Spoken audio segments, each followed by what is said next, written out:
Did you know a Celtic queen once burned 70,000 Romans alive in their own capital city? In 60 AD, Boudica ruled the Iceni tribe in Roman Britain alongside her husband. When he died, Roman tax collectors arrived to claim his lands.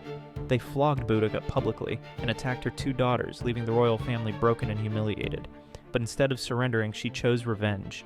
Boudica united dozens of fractured British tribes into a massive war machine, something the Romans thought impossible.